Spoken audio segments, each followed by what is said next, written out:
नमस्कार, मैं हूं आलोक तिवारी और आप देख रहे हैं भोला भाई लाइव। इसके पहले वीडियो में मैंने तप और तप के 3 प्रकार के बारे में आपसे बताया था।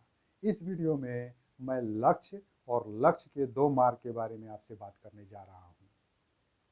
सबसे पहले हमें यह जानना होगा कि लक्ष्य का मतलब क्या होता है। मोटे तौर पर हम समझ सकते हैं कि लक्ष्य, उद्देश्य, मंजिल या गंतव्य, ये सब लगभग एक ही तरह के शब्द हैं। हमें कहाँ पहुँचना है, हमें क्या चाहिए, यह हमें स्वयं निर्धारित करना होता है। किसे क्या चाहिए उसे स्वयं निर्धारित करना होगा। लेकिन हमें जिस लक्ष्य को प्राप्त करना होता है उसके लिए जो 2 मार्ग हैं, उनमें से पहला मार्ग है सरल मार्ग और दूसरा कठिन मार्ग।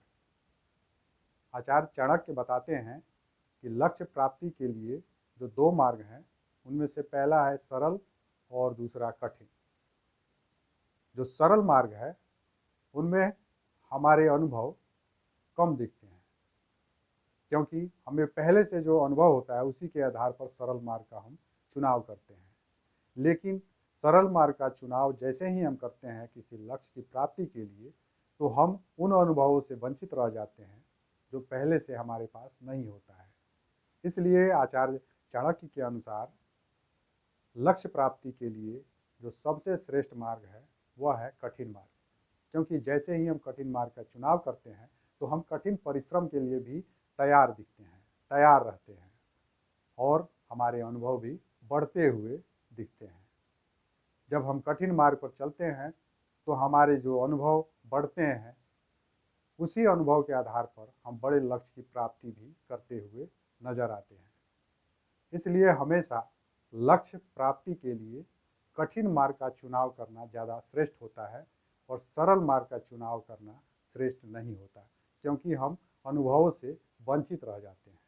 हमें लक्ष्य प्राप्ति के लिए 2 मार्ग सरल और कठिन में से कठिन मार्ग का चुनाव करना चाहिए और इसके अलावा जो हमारे परिश्रम होने चाहिए, वाचिक, मानसिक या शारीरिक, उसमें भी कठिन शब्द जोड़ देना चाहिए और कठिन परिश्रम के बदौलत ही हम कोई भी लक्ष्य प्राप्त करें तो वह बड़ा होता है। बड़ा लक्ष्य हमारे लिए तभी होता है जब उसके लिए हम कठिन परिश्रम किए रहते हैं। लक्ष्य कोई छोटा या बड़ा नहीं होता। वास्तव में हम देखें तो वही लक्ष्य किसी के लिए छोटा होता है, किसी के लिए बड़ा होता है। लेकिन जो लक्ष्य को बड़ा समझता है उसके लिए कठिन परिश्रम करने के लिए भी तैयार होता है, और जो लक्ष्य को छोटा समझता है वह कठिन परिश्रम के लिए तैयार नहीं दिखता है। यह भी इस बात से दिख जाता है। आज के इस वीडियो में इतना ही। अगले वीडियो में हम फिर किसी टॉपिक पर बात करेंगे। अगर आपको ये वीडियो अच्छी लगी तो लाइक करें, इसे शेयर भी करें, और आपके मन में कोई संदेह है तो आप कमेंट कर हमसे पूछ सकते हैं। आप देखते रहिए भोला भाई लाइव। नमस्कार।